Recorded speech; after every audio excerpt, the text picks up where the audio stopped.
So welcome back to this new video and इस video में हम यहाँ पे जानने वाले हैं एक अपकमिंग न्यू आईपीओ के बारे में, जिसके बारे में एक्चुअली हमने पहले भी कुछ वीडियोस में चर्चा की है। एंड अभी थोड़ा सा यहाँ पे अपडेट्स आए हैं, थोड़ा कुछ यहाँ पे लेटेस्ट न्यूज़ आई है, तो वो भी हम यहाँ पे चेक करने वाले हैं। जीएनजी इलेक्ट्रॉनिक्स यहाँ पे इस कंपनी का आईपीओ आने वाला है एंड इसके यहाँ पे कुछ रिस्क एंड जो थ्रेट्स एंड कुछ पॉजिटिव पॉइंट्स है, तो वो हम यहाँ पे इस वीडियो में देखने वाले हैं। यहाँ पे हमने ओके यहाँ पे इस कंपनी से रिलेटेड थोड़ा सा डेटा है जो आप यहाँ पे पढ़ सकते हो। 2702 करोड़ का मार्केट कैप है कंपनी का। उसके अलावा स्टॉक का पी 39.3 के आसपास आपको ट्रेड करते हुए देखने को मिल रहा है। तो 2006 में कंपनी बनी थी एंड ये लोग बनाते क्या है वैसे, हाँ, तो देख सकते हो रिफर्बिश सर्विस लैपटॉप्स, ठीक है, desktops and ICT devices and both globally and India, ठीक है।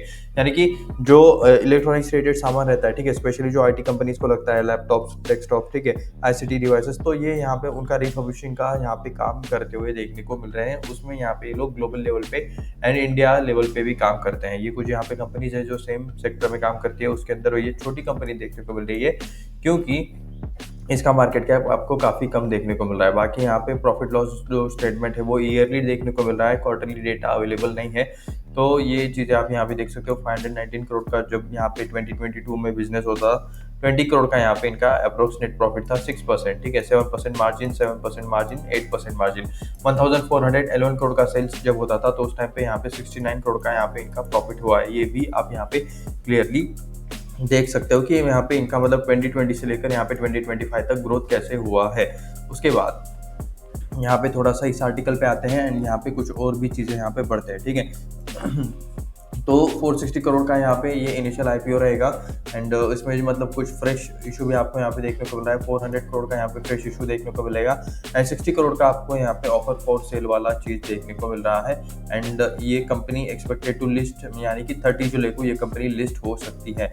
उसके बाद initial public offering GNG electronics which involve refurbishing laptops will hit primary market July 23 को आपको यहाँ पे ये आईपीओ ओपन होते हुए देखने को मिल रहा है। एंड यहाँ पे थोड़ा सा हम डेट देख लेते हैं, ठीक है।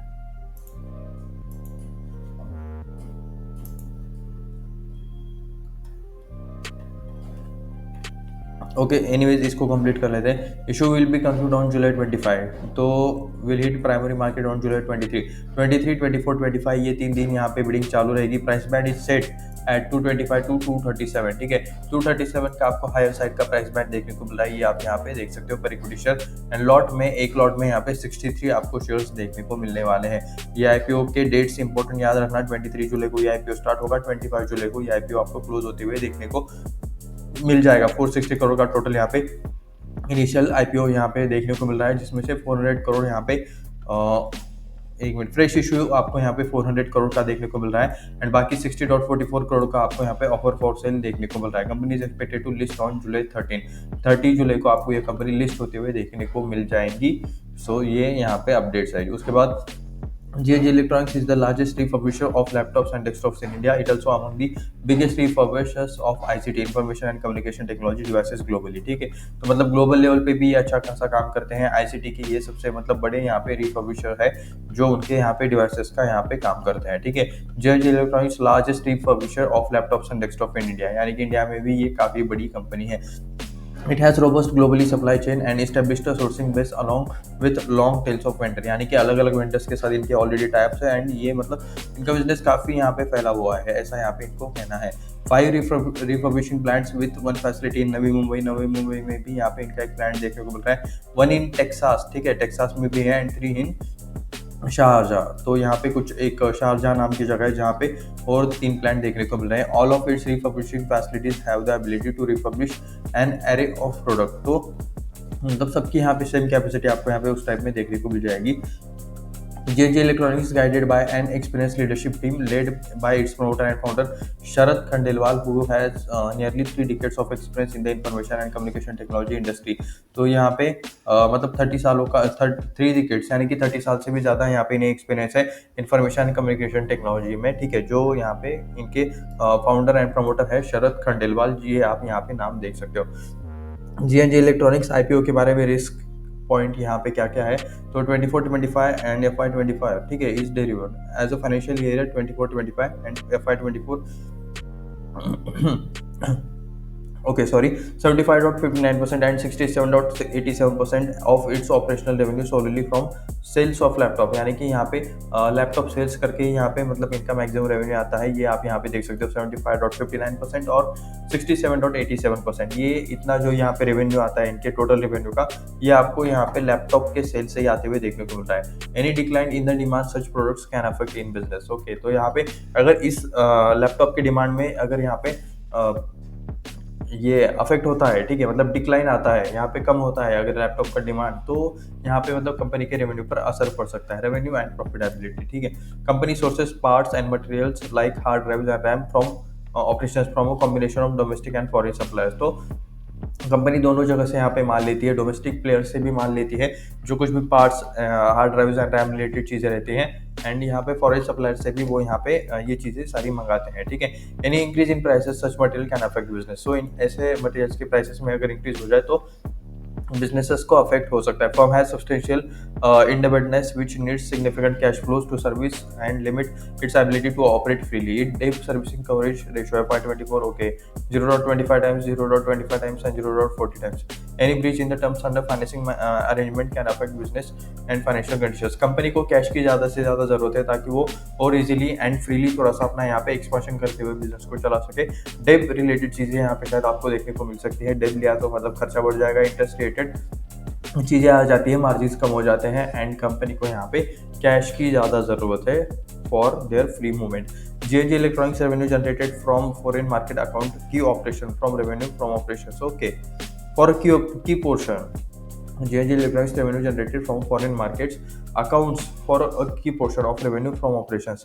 As FY 25-24, it derived 75.53%, 57.97% respectively. Its revenue from outside India. India के आउटसाइड से यहाँ पे जो रेवेन्यू आता है वो आपको यहाँ पे ज़्यादा देखने को मिल रहा है। 75.53% था ये एक फाइनेंशियल्स में, दूसरे ये फाइनेंशियल में यहाँ पे 57.97% था। तो ये अगर कम हो जाता है तो इनके रेवेन्यू पर भी असर यहाँ पे पड़ सकता है, ठीक है। फाइनेंशियल्स देख सकते हो, posted 31.98% increase in PAT profit after tax, ठीक है, इन FY25। यहाँ पे देख सकते हो 52 करोड़ का यहाँ पे आपको जो हमने यहाँ पे नंबर्स देखे थे ना, यहाँ पे देखे थे मार्च 24 में यहाँ पे इन्होंने 51 करोड़ का किया था, ठीक है, वही है ना, 52.3 करोड़ यहाँ पे मार्च में किया था, 69.03। तो ये एक बार हम यहाँ पे चेक कर लेते हैं। 52, ओके, 51 है एंड यहाँ पे 69 है, तो यहाँ पे नंबर्स आपको सेम देखने को मिल रहे हैं। तो देख सकते हो रेवेन्यू में यहाँ पे किस तरह से इंक्रीज है कौन कौन से ईयर में, एंड यहाँ पे ऑपरेटिंग प्रॉफिट मार्जिन भी देख सकते हो 2%, 4%, 7 एंड 8%, एंड नेट प्रॉफिट भी आप यहाँ पे देख सकते हो। यही चीज़ें वहाँ पे लिखी हुई है। रेवेन्यू भी यहाँ पे मतलब इंक्रीज हुआ है 23.98% से। सो रेवेन्यू एंड यहाँ पे प्रॉफिट में तो आपको यहाँ पे इंक्रीज देखने को मिल रहा है, बट बाकी मतलब बिजनेस और बाकी रिलेटेड जो चीज़ें हैं उसमें मतलब कब यहाँ पे अपडेट आएगा वो तो हमें ढूंढना पड़ेगा। कंपनी का शायद अभी प्रॉपर वेबसाइट नहीं है या फिर अभी मुझे मिल नहीं रहा है, बट एनीवेज यहाँ पे मतलब इस कंपनी से रिलेटेड एक चीज़ और देखनी है हमें। सॉरी गाइस, थोड़ा सा तबियत खराब है। एक बार हम यहाँ पे जीएमपी रिलेटेड चीज़ें है क्या अवेलेबल, ये हम यहाँ पे चेक करते हैं। बाकी डेट आप यहाँ पे देख सकते हो, जुलाई 23, जुलाई 25, 23 को स्टार्ट होगा, 25 को यहाँ पे आईपीओ क्लोज होते हुए देखने को मिल जाएगा। रिटेल के लिए कोटा यहाँ पे 35% का देखने को मिल रहा है, QIB कोटा 50%, NII के लिए 15% का कोटा देखने को मिल रहा है। 14,931 रुपीज़ लगेंगे रिटेल के लिए, एक लॉट के लिए 63 शेयर्स के लिए, ठीक है। उसके बाद